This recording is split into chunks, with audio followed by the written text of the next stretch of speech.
On va donc démarrer. Donc, ce matin, je remplace Pasteur Jean pour le message. Et pour ceux qui étaient là, ils se rappellent peut-être, ou peut-être ils ont déjà oublié, j'ai fait une intro la semaine dernière, courtement sur le psaume 32, sur la repentance. Ça va être à nouveau le sujet ce matin, mais alors vous allez voir, vous y êtes jamais rentré par cette porte-là en tout cas. Donc la semaine dernière, juste un point sur lequel je veux rebondir, et vous allez voir, c'est intéressant. Dans la traduction français courant, j'avais dit que, en gros, David disait, non, je ne sais pas sur celui-là, que David disait qu'il prenait conscience du fait qu'il était rebelle et qu'il allait le dire à Dieu. Et c'était ça, sa repentance, en fait, en gros. Et ce que j'avais dit la dernière fois, c'était que la différence entre la rébellion et un péché, c'est que la rébellion, c'est un état d'être. Et une autre chose que je vais rajouter aujourd'hui, parce que maintenant, il y a une semaine qui est passée, donc j'ai réfléchi, c'est qu'en fait, une particularité de la rébellion, c'est qu'on veut changer l'ordre des choses. Et quand on étudie la Bible, on voit un certain ordre des choses que Dieu nous présente, mais nous sommes, on va dire, abîmés de l'intérieur, et nous avons envie de changer les choses de Dieu, ou de ne pas nous y soumettre. En tout cas, on veut autre chose. Et ça s'appelle de la rébellion. Et on va prendre ce matin, j'espère que je vais avoir le temps d'aborder tout ce que je veux, mais parce qu'on va quand même lire un petit peu pas mal, on va lire dans 1 Chronique. Comme je savais que ça faisait longtemps que vous n'avez pas lu 1 Chronique, je me suis dit on va aborder le truc. Non, on va aborder dans 1 Chronique chapitre 13 une histoire, en fait on va en voir deux. Ce qui m'intéresse en fait, c'est David, le roi David, et c'est son attitude, parce que bon, David, on va dire, c'est le champion de la grâce, et la question qu'on doit se poser, c'est pourquoi, comment, et comment est-ce que je peux en faire de même en fait, et qu'est-ce que je vais faire avec ça. Et si vous voulez, en 1 Chronique 13, et puis ça va être ensuite 1 Chronique 15 et 1 Chronique 17 qu'on va lire des portions. Donc en 1 Chronique 13, et donc dans l'autre partie, c'est aussi rapporté dans le livre des rois, mais j'ai trouvé intéressant la manière dont c'est rapporté ici en 1 Chronique, vu que les livres des Chroniques, 1 et 2 Chroniques, rapportent en gros les mêmes histoires que deux rois, mais avec le point de vue spirituel. Alors que 2 rois rapportent les faits bruts. Voilà, lui il a fait ça, c'est pas bien. Bouh. Et dans 1 et 2 Chroniques, il a fait ça, c'est pas bien, mais il y a un autre éclairage qui est mis dessus. Donc on va lire rapidement, histoire que je pense que la plupart connaissent, mais peut-être pas tous. 1 Chronique 13, David tint conseil avec les chefs de milliers et de centaines, avec tous les princes, et David dit à toute l'assemblée d'Israël, « Si vous le trouvez bon, et si cela vient de l'Éternel, notre Dieu, envoyons de tous côtés vers nos frères qui restent dans toutes les contrées d'Israël, et aussi vers les sacrificateurs et les Lévites dans les villes où sont les banlieues, afin qu'ils se réunissent à nous, et ramenons auprès de nous l'arche de notre Dieu, car nous ne nous en sommes pas occupés du temps de Saül. » Donc Saül est le roi précédent, premier roi d'Israël, qui a bien démarré mal fini. La royauté donc, lui a été enlevée. David va prendre la suite à l'issue de son décès malencontreux, on va dire. Et une chose qu'il faut quand même savoir, même si on ne connaît pas beaucoup la Bible, c'est que dans l'Ancien Testament, dans le peuple d'Israël, la présence de Dieu était, on va dire, stigmatisée par un objet et un lieu qui était l'arche. L'arche qui normalement était sous la tente dans le tabernacle, etc. Donc je ne vais pas vous faire un résumé du Pentateuque, là ça va être un peu compliqué. Mais en tout cas, voilà, au moins on comprend que quand on parle de l'arche ici, dans ce texte-là et dans le suivant, on est en train de parler de ce qui représente pour David, pour les Hébreux à l'époque, la présence de Dieu. Et nous, on a besoin de penser ça. Ok. Ce qu'on va tirer de ce texte-là, ça correspond à la présence de Dieu que moi j'ai à expérimenter dans ma vie. Et donc ici, qu'est-ce que David y fait? Il rassemble tout le monde et il dit, bon écoutez, moi j'ai une idée, l'arche de Dieu, elle est là-bas à Tataouine-les-Bains, on va la ramener à un endroit beaucoup plus correct, on va en prendre soin, etc., etc. Sous-entendu, ou en tout cas on le sait, David, et puis là il fait appel notamment à des gens qui sont en autorité, et puis il fait appel également à des gens qui sont religieux, c'est-à-dire les Lévites et sacrificateurs. Donc des gens qui normalement connaissent la loi. de Moïse. Donc ils connaissent ce que Dieu a dit à propos de l'arche. Et donc ils se mettent d'accord et ils disent on va ramener l'arche. Ok, très bien, c'est super ça. Alors juste une petite phrase qui va faire écho. Il a dit, donc si vous le trouvez bon, et si cela vient de l'Éternel, si vous le trouvez bon. Ça c'est une phrase qui ne sonne pas très bien dans la Bible en général. Quand on lit dans le livre des Juges, en général, ce que les hommes trouvent bon, ça n'a pas produit des choses fantastiques. Mais bon, peu importe. En tout cas, ici, ce qui est sûr, c'est qu'on se dit, David et puis les autres, bonne intention. Bonne intention. Une certaine piété, on va dire. Ok, vous avez envie de vivre la présence de Dieu, vous voulez ramener l'arche, il y a un intérêt pour Dieu, on va faire des efforts, on va se mettre en place pour vivre la présence de Dieu, en fait.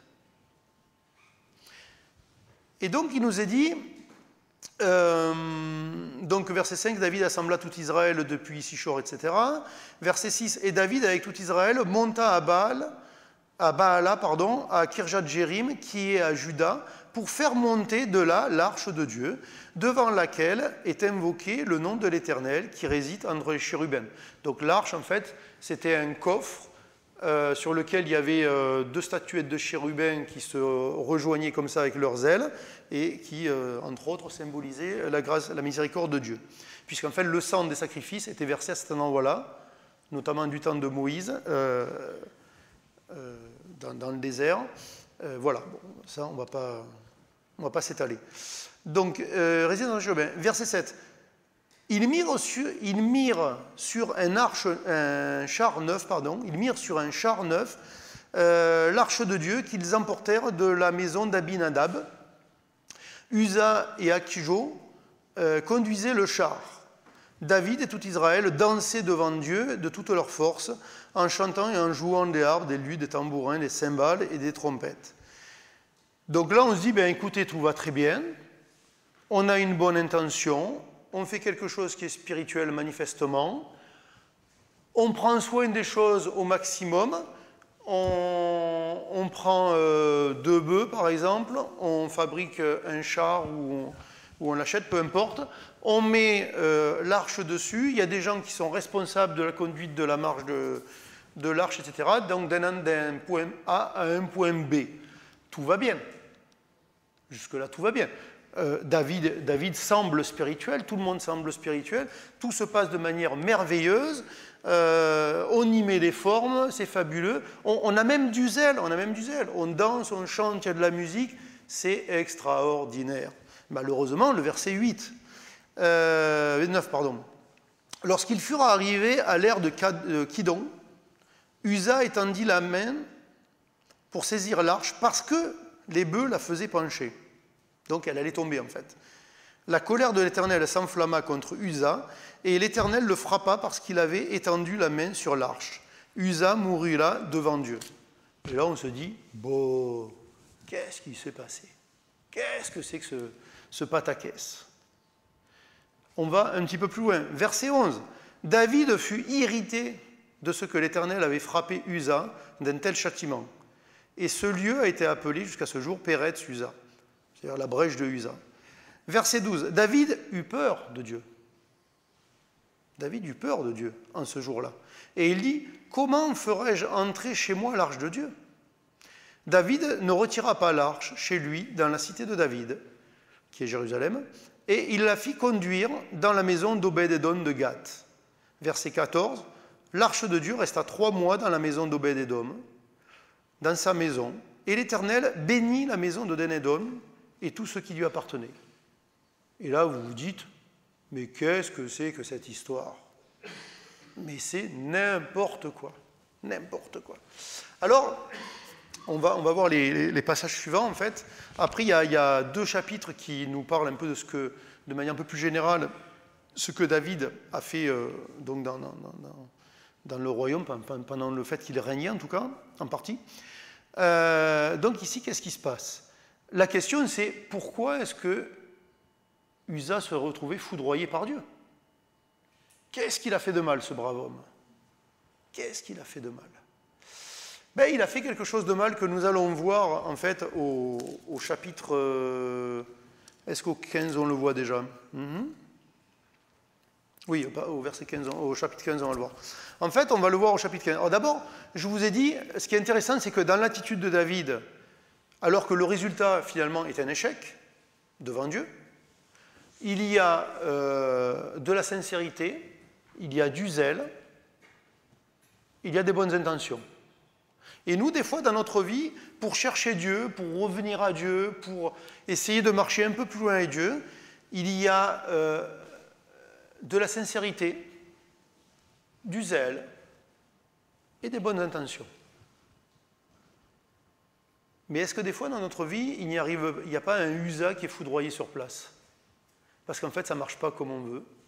On ne comprend pas, mais non, mais moi, je fais tout ça, je fais tous ces efforts, je mets tout ça en place, et Dieu, il ne bénit pas. Donc là, même plus qu'il ne bénit pas, il maudit, puisque Usa, il est mort. En fait, je vous le dis, et puis ensuite, on va y aller. La raison pour laquelle Usa est mort, donc je pense qu'il y a un certain nombre de personnes dans cette salle qui le savent, donc je le dis pour les autres, en fait, ce n'est pas compliqué, c'est parce que l'arche de Dieu, dans la loi, ne devait pas être portée comme ils l'ont portée là. Ça devait être porté par des sacrificateurs, par des lévites, avec des barres mises sur les arches, sur les épaules d'êtres humains qui portaient la présence de Dieu. Et d'ailleurs, si vous réfléchissez 2 minutes, vu que les lieux, les chemins devaient être escarpés, il est évident qu'avec, admettons, 4 bonhommes qui tiennent l'arche sur des barres, elle ne serait jamais tombée. Et elle n'aurait jamais trébuché. Avec un char, ben oui, la carriole, elle trimballe avec les animaux qui avancent devant, et c'est ce qui allait se passer. Et Usa, il a voulu éviter la kata. Et en fait, on ne peut pas éviter la kata. Quand nous ne sommes pas dans les voies de Dieu, dans les chemins de Dieu, il va y avoir kata. Et la kata, c'est soit l'arche tombe, soit Usa est foudroyé. Et nous, c'est pareil, ça ne va pas marcher. Ça ne va pas marcher parce que j'ai des bonnes intentions, je suis sincère dans ce que je fais, j'y mets même du zèle, mais ce n'est pas de Dieu. Et vous savez ce qui est le plus grave là-dedans, parce que vous pourrez dire, ouais, attends, Dieu quand même, il est un peu chaud le gars, il chauffe un peu quand même, là, vous voyez, on est juste en train de parler d'un coffre, 2 bœufs, c'est bon quoi, je veux dire, on peut se calmer. Non, ce qui est le plus grave ici, c'est qu'en fait, David en premier, les sacrificateurs, dont Usa, qui était là pour la conduite du char, et tous les autres qui avaient pris la décision avant, en fait, ils le savaient. Vous savez quoi? Vous savez une chose qui nous empêche de nous repentir? C'est que l'on sait que l'on a péché volontairement. Ce n'était pas une erreur. Mon attitude, elle ne sort pas du hasard, quoi. Je sais très bien que je suis rebelle, je sais d'où est-ce que ça vient, je sais très bien quels sont les choix dans ma tête et dans ma vie, et quand je fais un truc qui n'est pas bien, je sais très bien que ce n'est pas bien, et je sais très bien pourquoi je l'ai fait. Et David, ici, il ne fait pas ce qu'il sait qu'il doit faire, parce qu'il dit, qu'est-ce que j'ai dit? Rebelle, c'est vouloir changer l'ordre des choses. J'ai une meilleure idée que Dieu. Et cette meilleure idée que Dieu, elle provient d'une motivation qui est mes bonnes intentions, ma sincérité et mon zèle. Mais il y a problème. Alors on va lire au chapitre 15, au verset 1 et 2. David se bâtit des maisons dans la cité de David, et il prépara une place à l'arche de Dieu, et il dressa pour elle une tente. Verset 2. Alors David dit, l'arche de Dieu ne doit être portée que par des Lévites, car l'Éternel les a choisis pour porter l'arche de Dieu et pour en faire le service à toujours. Nombre 4, 15. C'est marqué dans la Bible. J'ai rien inventé. Verset 3. Et David assembla tout Israël à Jérusalem pour faire monter l'arche de l'Éternel à sa place, à la place qu'il avait préparée. Et ensuite, on avance un peu. Verset 11. 12, on va dire. Il leur dit, donc il rassemble des sacrificateurs, il leur dit, vous êtes les chefs de famille des Lévites, sanctifiez-vous, vous et vos frères, et faites monter à la place que je lui ai préparée l'arche de l'Éternel, du Dieu d'Israël. Verset 13, parce que vous n'y étiez pas la première fois, l'Éternel, notre Dieu, nous a frappés, car nous ne l'avons pas cherché selon la loi. Selon la loi. Aujourd'hui, je dirais selon la Bible, selon la pensée de Dieu. Voyez ? Mais on est sincère. Voilà, on se dit... je vais vous prendre un exemple, mais je ne vais pas m'étaler pendant 10 ans. C'est un exemple. Ça concerne peut-être même personne ici dans la salle, je ne sais rien.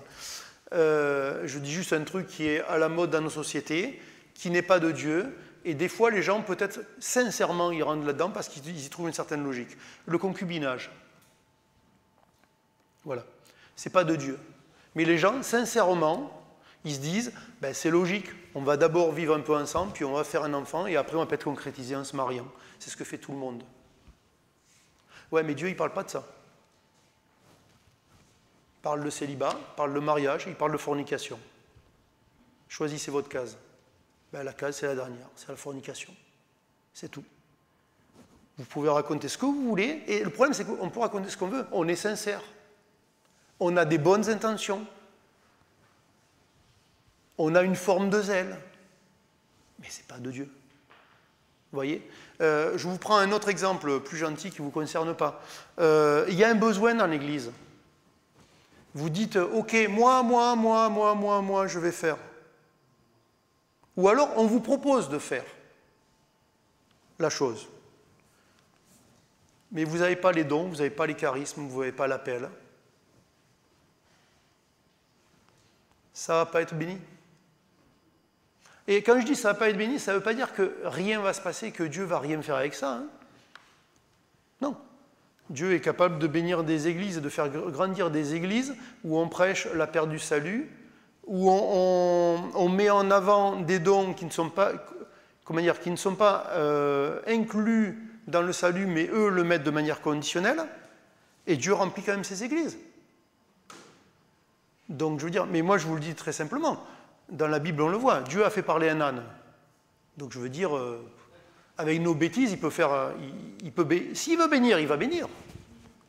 Rien n'est jamais parfait, ni chez nous, ni chez les autres, nulle part. Rien n'est parfait. Et Dieu fait ce qu'il veut. Donc s'il veut bénir, il veut bénir. S'il veut que des choses se fassent, elles vont se faire. Sauf que moi, pour avoir une bonne relation avec Dieu et pour vivre... Parce qu'en fait, c'est simple. Soit je me dis, je vis, soit j'essaye de vivre le meilleur. Alors, si je vis, bon, ben, vogue la galère. Ou alors, j'essaye de vivre le meilleur. Donc, pour vivre le meilleur, ben, déjà, je vais étudier ce livre pour comprendre qu'est-ce que Dieu veut. Il y a des chrétiens qui disent, non, mais moi, il n'y a pas de problème. Moi, j'ai ma relation avec Dieu, les églises, je n'ai pas besoin, c'est compliqué, les églises et tout et tout. Ben oui, mais sauf que dans le Nouveau Testament, Paul, il écrit à qui? À des individus ou à des églises? Dans l'Apocalypse, dans la vision que Jean il a, les anges, les lettres sont envoyées à qui? Aux anges des églises, il me semble. Hein? Ok. Qu'est-ce qu'il est dit? Que l'Église écoute ce que l'Esprit dit à l'Église. Donc, toujours pareil, même schéma, bonne intention, sincérité et zèle. Mais ce n'est pas le bon zèle, parce qu'il est parlé notamment d'un zèle amer. La sincérité ne veut pas dire que nous sommes dans la vérité, et la bonne intention ne veut pas dire que c'est ce que Dieu a demandé. Et je vais aller un petit peu plus loin. Des fois, Dieu, il a ce que vous voulez faire et qui vous paraît bien pour Dieu, Dieu l'a demandé à votre voisin, mais il ne vous l'a pas demandé à vous. Donc toi, tu t'assois et lui doit se lever. Non, mais là, je ne comprends pas. Moi, je suis dispo, je veux le faire. Toi, tu t'assois, lui doit se lever. Oui, mais ça ne va pas se faire. Toi, tu t'assois, lui doit se lever. Et si ça ne se fait pas, c'est l'affaire de Dieu. Ce n'est pas la mienne. Hein. Vous savez quoi, le plus gros problème des gens, même dans le monde d'ailleurs, c'est de vouloir être les sauveurs du monde. Quand vous voulez régler toutes les situations, ben vous oubliez que vous êtes un petit atome parmi, combien on en est, 8 milliards d'individus, c'est ça? Dans un espace pas infini, mais qu'on n'arrive même pas à concevoir dans notre tête. Et tu dis, toi, tu veux gérer, d'accord. Ben, gère déjà ta paire de baskets et ça sera pas mal. Mais, voilà, on va continuer le texte. Donc, verset 13. Parce que vous n'y étiez pas la première fois, l'Éternel, notre Dieu, nous a frappés, car nous ne l'avons pas cherché selon la loi. Donc, je dois chercher Dieu, oui, mais pas chercher pour chercher. Vous savez, quand on dit, oui, non, mais moi j'écoute l'Esprit. Super. Mais qu'est-ce qu'il est dit en Éphésiens? La parole de Dieu, c'est l'Esprit de Dieu. La parole de Dieu, c'est l'Esprit de Dieu. Donc je ne peux pas écouter l'Esprit si ce n'est par la parole, par le livre. Pas possible. Et il y en a, ils planent en fait, ce sont des planeurs. Ce sont des planeurs chrétiens. Et ce qui est embêtant, c'est que, et là où quand je parle de rébellion, c'est qu'en général, si vous voulez discuter avec eux, ils ont raison. Toujours ils ont raison. Toujours ils ont raison. Bon, c'est comme ça. Ensuite, donc toujours au même chapitre, versets 12 à 15. 12 à 15, pourquoi 12 à 15? Oui, 12 à 15, pourquoi pas. Les sacrificateurs et les Lévites se sanctifièrent pour faire monter l'arche de l'Éternel, le Dieu d'Israël. Les fils des Lévites, donc les sacrificateurs, portèrent l'arche de Dieu sur leurs épaules avec des barres, comme Moïse l'avait ordonné, d'après la parole de l'Éternel. Exode 25, 14, Nombre 4, 15 et 7, 9. Ça, c'est pour votre gouverne. Mais vous le trouverez n'importe où. Donc, voilà. Donc, il y avait une manière de prendre... Et c'est intéressant parce que, vous savez, une autre chose. Des fois, on se dit, pourquoi est-ce que Dieu ne fait pas? Pourquoi est-ce que Dieu n'agit pas? Alors, je ne dis pas que Dieu ne fait rien sans, mais en tout cas, l'Église, c'est le plan de Dieu. Utiliser des êtres humains, c'est le plan de Dieu. Vous voyez, là, il n'a pas voulu utiliser des bœufs. Il a utilisé des hommes. La présence de Dieu devait être portée par des hommes, pas par des bœufs. Sur un char qui était rutilant, neuf, nickel, poli, impeccable. Non, non, non, non. C'était peut-être plus beau. Peut-être ça en jetait plus. Hein. Mais Dieu, il a dit non, non. 4 sacrificateurs, 2 barres, l'arche, et on y va, les gars. Et la présence de Dieu, elle est là. On va un petit peu plus loin, versets 28-29. Du même chapitre. Tout Israël fit monter l'arche de l'alliance de l'Éternel avec des cris de joie au son des clairons, des trompettes, des cymbales, et en faisant retentir les luttes et les harpes. Verset 29, comme l'arche de l'alliance de l'Éternel entrait dans la cité de David, Michal, fille de Saül, accessoirement femme de David, regardait par la fenêtre et voyant le roi David sauter, danser, elle le méprisa dans son cœur. Donc ça, c'est une autre histoire. En tout cas, voilà comment est-ce que l'arche a été transportée. Et on va voir une deuxième histoire avec David, parce qu'en fait, l'intérêt avec ces deux histoires, c'est que dans les deux cas, David a une bonne idée. David a une bonne idée. Il a même une idée qui, au moins... enfin non, le fond de l'idée, elle est carrément de Dieu. C'est-à-dire, ramener l'arche, c'était de Dieu. Le problème, c'est la manière dont tu l'as ramené qui n'était pas de Dieu.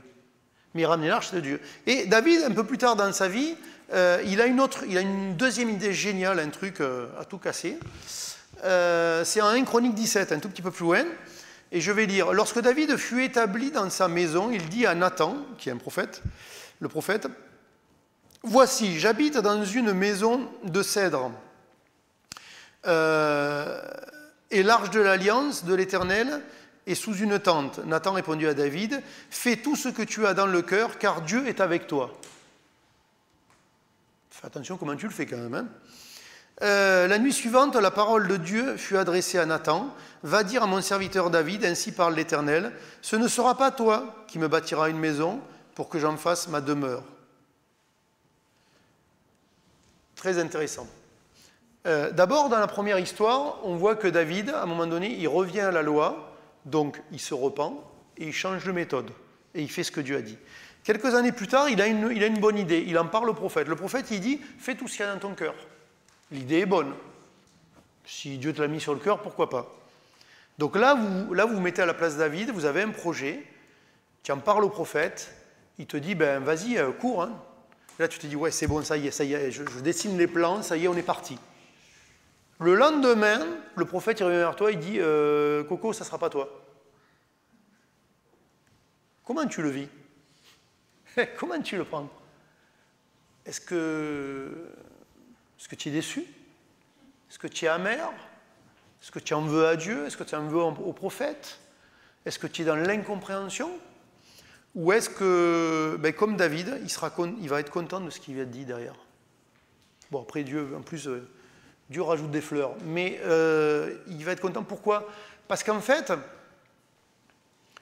Le problème de rester accroché à des bonnes intentions ou de rester accroché à nos idées, c'est qu'on ne visualise pas ce qui est important. Et ce qui est important, on va le voir dans ce chapitre à un moment donné, vous allez voir. Donc on va avancer un petit peu, versets 1 à 4, ça on l'a lu. Ensuite, versets 7 et 8. Maintenant tu diras à mon serviteur David, donc ça c'est Dieu qui parle au prophète, donc maintenant tu diras à mon serviteur David, ainsi parle l'Éternel des armées, je t'ai pris au pâturage derrière les brebis, pour que tu fusses chef de mon peuple d'Israël. J'ai été avec toi partout où tu as marché, j'ai exterminé tous tes ennemis devant toi, et j'ai rendu ton nom semblable au nom des grands qui sont sur la terre. Donc il lui montre que tu as quand même un peu vécu des choses. On va un petit peu plus loin, verset 11. Quand tes jours seront accomplis, donc quand tu vas mourir, je vous traduis ça, et que tu iras auprès de tes pères, j'élèverai ta postérité après toi, l'un de tes fils, oui, et j'affermirai son règne. Ce sera lui qui me bâtira une maison, et j'affermirai pour toujours son trône. Je serai pour lui un père, il sera pour moi un fils, et je ne lui retirerai point ma grâce, comme je l'ai retiré à celui qui t'a précédé, c'est-à-dire Saül. Je t'établirai pour toujours dans ma maison et dans mon royaume, et son trône sera pour toujours affermi. Donc ici, qu'est-ce que Dieu dit? Il dit, ok, c'est pas toi qui va construire l'arche, ça sera un de tes fils. Mais je vais plus loin. Je vais établir son royaume à toujours. C'est pour ça qu'on croit qu'un jour, Israël va à nouveau régner sur terre. Et ça sera dans le millénium. Parce que sinon, ici, Dieu a menti. Ou alors il change d'avis. Et moi, un Dieu qui ment ou qui change d'avis, j'ai un petit peu de mal. J'ai un petit peu de mal à suivre. Verset 15. Nathan rapporta à David toutes ses paroles et toutes ses visions. Et le roi David alla se présenter devant l'Éternel et dit, écoutez ça, « Qui suis-je, Éternel Dieu, et quelle est ma maison pour que tu m'aies fait parvenir où je suis ?» Verset 18. Que pourrait te dire encore David sur la gloire accordée à ton serviteur? Tu connais ton serviteur, ô Éternel, c'est à cause de ton serviteur et selon ton cœur que tu as fait toutes ces grandes choses pour les lui révéler. Verset 20, ô Éternel, et là c'est le point, un point du moins. Ô Éternel, nul n'est semblable à toi, et il n'y a point d'autre Dieu que toi, d'après tout ce que nous avons entendu de nos oreilles. Est-il sur la terre une seule nation? Et après, il parle d'Israël. Mais ici, c'est fabuleux, en fait. Parce que pour se repentir, pour porter la présence de Dieu, pour marcher dans ce que Dieu veut au mieux possible, et du coup, pour accepter ce que Dieu a à dire. Parce qu'en fait, souvent, Dieu a à nous dire des choses qui ne vont pas nous convenir. Parce que nous pensons différemment, nous ne sommes pas d'accord avec Dieu. Je suis un rebelle, je vous le rappelle. Je ne suis pas d'accord avec Dieu, en fait, de base. Mais en fait, la repentance, il faut la voir comme étant... vous savez, sur les ordinateurs, de temps en temps, pour que le système fonctionne bien, ou le logiciel, il faut faire des mises à jour. Sinon, c'est pas que ça va scratcher de suite, c'est que petit à petit, ça marchera moins bien, jusqu'au moment où ça ne marchera plus. Et bien nous, en fait, la mise à jour, c'est la repentance. Mais c'est tout le temps. Et ça ne nous plaît pas, parce qu'on est rebelle. Et quand on est rebelle, ça veut dire que je pense que moi, ce que je pense, c'est mieux que ce que toi, tu penses. J'ai raison par rapport aux autres, et j'ai raison vis-à-vis de Dieu. Moi, il y en a là-dedans. Ça fume là-dedans, je vous le dis. Et j'ai des meilleures idées que Dieu. Et quand je les présente à Dieu et qu'il n'est pas d'accord, pas content. Mais là, vous voyez, David... dans un premier temps, quand il a un refus sur la première histoire, il est en colère, il est irrité, et puis il a peur de Dieu. Il est irrité et il a peur de Dieu. Vous savez, Dieu met des repères dans notre vie. Repérons quand nous sommes irrités et quand nous avons peur de Dieu. Et posons-nous la question, pourquoi je suis irrité? Et pourquoi j'ai peur? Parce que je ne suis pas en train de vivre dans la foi de Dieu. J'ai perdu de vue l'essentiel. Et l'essentiel, c'est ce que David il dit ici. Ô Éternel, nul n'est semblable à toi. Et il n'y a point d'autre Dieu que toi. Nul n'est semblable à toi.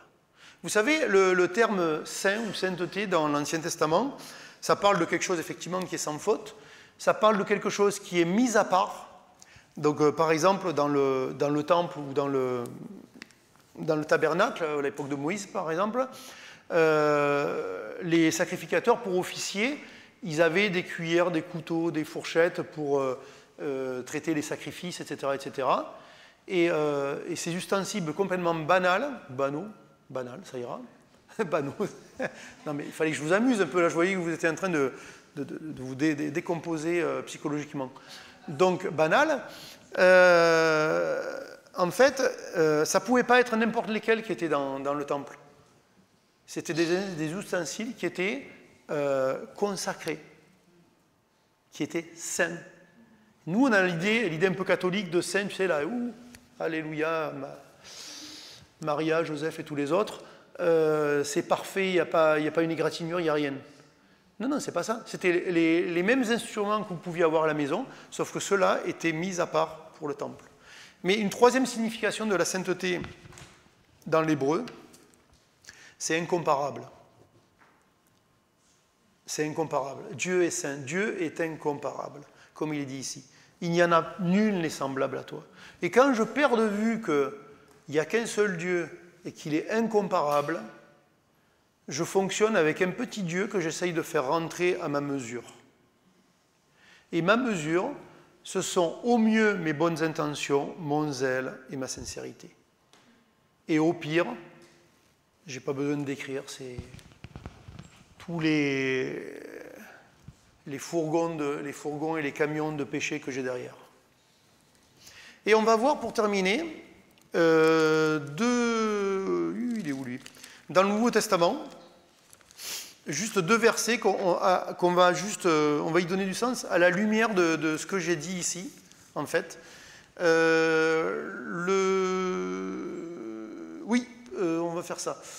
Premier verset, celui-là, on ne va pas s'arrêter longtemps, c'est juste Acte 15, 39. Acte 15, 39, vous savez, il y a des gens pareils, il y a des chrétiens avec des très bonnes intentions, ils disent, voilà, l'exemple de la vie chrétienne, c'est le livre des Actes. C'était super, c'était fabuleux, le Saint-Esprit est descendu, les gens donnaient leurs biens, leurs chemises, tout ce que vous voulez, c'était super, super, super, super. Et puis en Acte 15, c'est rigolo, il y a le concile de Jérusalem, où d'abord, déjà, il y a grosse discussion sur la grâce de Dieu. Est-ce que les croyants doivent encore être mis dans une certaine mesure sous la loi de Moïse ou non ? Conclusion du concile qui est donnée par l'évêque de Jérusalem, qui est le demi-frère de Jésus, qui s'appelle Jacques, et qui dit non, c'est bon, pour qu'il n'y ait pas de problème avec les Juifs, vous ne mangez pas les viandes des idoles et vous ne mangez pas le sang, ça ne fera pas de problème, mais par contre, c'est que la grâce de Dieu et c'est pareil pour tout le monde. Et donc, ok, tout super impeccable. Et puis on a, au acte 15, donc dans la foulée, on a, comment il s'appelle, donc Paul avec Barnabas qui avait fait un premier voyage missionnaire. Et il est dit donc au verset 36, quelques jours s'écoulèrent, après lesquels Paul dit à Barnabas, retournons visiter les frères dans toutes les villes où nous avons annoncé la parole du Seigneur, pour voir en quel état ils sont. Barnabas voulait emmener aussi Jean, surnommé Marc, qui était aussi son cousin d'ailleurs. Donc il veut emmener cette personne-là, qui a fait une partie du voyage, du premier voyage, et qui à un moment donné, il a dit j'arrête, au revoir. Et il a planté tout le monde.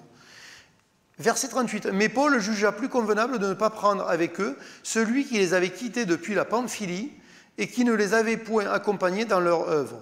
Ce dissentiment fut assez vif pour être cause qu'ils se séparèrent l'un de l'autre, et Barnabas, prenant Marc avec lui, s'embarqua pour l'île de Chypre. Paul fit choix de Silas et partit, recommandé par les frères, à la grâce du Seigneur. Il parcourut la Syrie, etc. C'est drôle. Donc des gens très spirituels, une bonne idée au départ, et à un moment donné, on n'est pas d'accord sur une personne.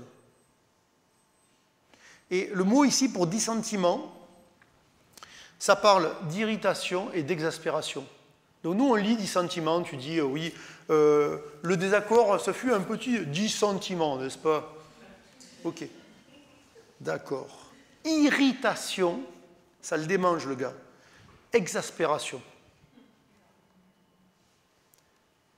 Des hommes de Dieu, hein. Là, on n'est pas en train de parler de petites pointures. Hein. Ok. Mais vous savez quoi? La suite, Paul, il continue. le Saint-Esprit n'a pas jugé de faire le moindre commentaire supplémentaire sur cette histoire-là. Chacun a continué son chemin. Dieu a béni tout le monde. Mais pourtant, à un moment donné, irritation et exaspération. Et vous savez quoi? Peut-être que notre première réaction face à l'œuvre de Dieu, face à la pensée de Dieu, face à ce que Dieu dit dans la parole, face au fait que Dieu me reprend sur un point ou sur un autre, peut-être que mon premier sentiment, c'est peut-être irritation, exaspération. Hier, pour une broutille, on faisait la sieste avec Martine, je me suis levé et j'étais irrité et exaspéré. Pour pas grand-chose, je vous le dis. Mais est-ce que ça doit me définir? Non, ça c'est ma chair. Donc après, tu réfléchis, tu vas à Dieu et tu reviens à des meilleurs sentiments. Ça s'appelle la repentance, la mise à jour. Et tu acceptes que, ok, tu es irrité parce qu'en fait, tu voulais trimballer la présence de Dieu sur ton arche à toi, tu vois. Là, j'ai un collègue de travail, lui, il a une grosse BMW qui coûte peut-être 80 000 euros. Alors, comme il dit, pour rigoler, il dit, moi, je ne viens pas au boulot pour gagner un salaire. Hein. Mais, voilà, je voulais mettre la présence de Dieu sur la grosse BMW coupée, vraiment très basse de mon collègue. Et Dieu, il a dit, non, on va faire autrement. Et là, première réaction, c'est, c'est pas possible, je veux le bouffer. Eh bien, tu te calmes, Coco, on va se reprendre. On va se reprendre, hein, et on va essayer de vivre un peu la vie spirituelle. Et la vie spirituelle, c'est le dernier verset sur lequel je voulais m'arrêter et que vous connaissez tous. Il est dit plusieurs fois, mais on va le lire en Luc 9, 23, 24. C'est Jésus qui parle, donc là, tout le monde se tait. Ok. Luc 9, versets 23 et 24.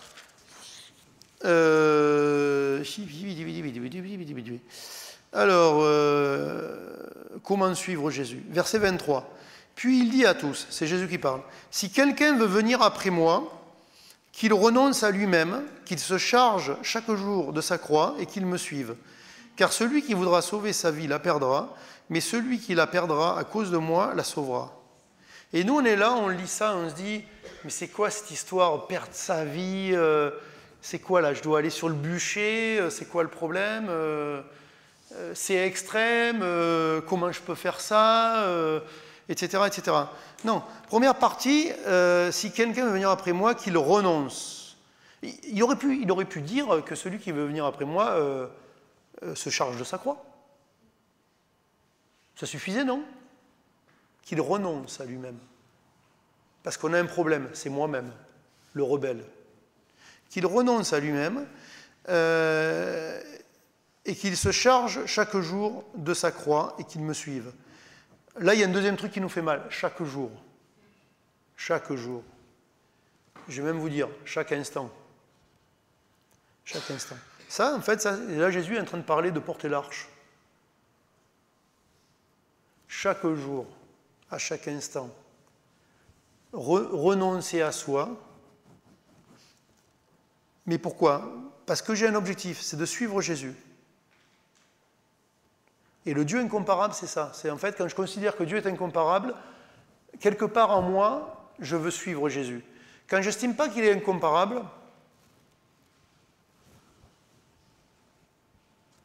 je ne sais pas. Des fois oui, des fois non. Mais s'il est incomparable, oui, je veux suivre Jésus.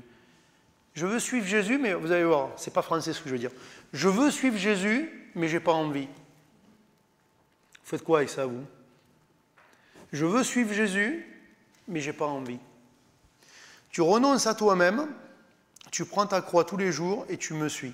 Car celui qui voudra sauver sa vie la perdra, mais celui qui la perdra à cause de moi la sauvera. De quelle vie on est en train de parler? En fait, je vais renoncer à ma vie ancienne, à ma vie première, pour entrer dans une nouvelle vie qui rachète qui je suis, ma vie, mon âme, si vous voulez. C'est ça. Et du coup, ne soyons pas aveuglés par nos bonnes intentions et par notre sincérité. Informons-nous de ce que Dieu veut, et chaque jour, prenons notre croix dans le sens que voilà, je veux suivre Jésus, je veux porter la présence de Dieu. En fait, je veux vivre quelque chose avec Dieu. Et je veux arriver à la fin de ma vie, et quand Jésus il va dire, j'ai envie qu'à la fin de ma vie, Jésus, quand je vais le rencontrer, il me dise, bien bon et fidèle serviteur. J'ai envie qu'il me dise, on se connaît. Vous savez, quand je me suis converti, j'ai eu une réflexion, au moment de me convertir, c'était de dire, parce que moi j'étais un gars bien, vous non, mais moi, ouais, j'étais un gars bien. Moi, j'avais 17 ans, j'avais, de mon point de vue, pas fait grand mal. J'étais mieux que les autres, vachement mieux en tout cas. J'avais plein de péchés que vous aviez et que moi, j'avais pas. Et du coup, je me rappelle une fois, c'était Pasteur Marc Menicello, dans la cuisine chez mon père, il me dit « Mais Bruno, tu es pourri !» À l'intérieur, j'ai eu un bond, là, vous savez, ça a fait boum. Mais il est malade, ce type. Il est malade, ce type. Je suis pourri, mais tu me connais ou quoi? Et quand je me suis converti, en fait, moi dans ma tête, c'était pas « je suis pourri ». Mais c'était « je sais que j'ai peur de mourir, qu'un jour ça va arriver, que je vais rencontrer Dieu, et j'ai un problème fondamental, c'est que je ne le connais pas. Et si je ne le connais pas, je ne vois pas pourquoi il va m'accueillir. Donc aujourd'hui, ce que je veux, c'est le connaître de plus en plus. Parce qu'un jour, je vais le rencontrer et il va dire « bien bon et fidèle serviteur », pas parce que je suis mieux que les autres, juste parce que j'aurais cru en lui et j'espère que j'aurais marché un tant soit peu avec lui. Mais en attendant, qu'est-ce qu'on fait? On enfile des perles ou on essaye de le connaître? Connaître celui avec qui on va passer l'éternité. Parce que sinon, ça ne sert à rien, quoi. Ça ne sert à rien. Le connaître, le faire connaître, en parler, le manifester par notre vie. Donc voilà, on peut avoir un faux concept de la repentance, un faux concept de prendre sa croix, mais en fait c'est ça. Et du coup, dans cette double volonté qui est en nous, je vous en avais déjà parlé brièvement la semaine dernière, je n'ai pas d'explication grand crue, mais en fait, je veux suivre Jésus, je veux Dieu, mais je n'ai pas envie. Comment je vais gérer le pas envie? Le pas envie, je vais le gérer en revenant à la parole, en me soumettant et en cherchant sa présence. Et en appliquant la foi dans tout ça. Amen.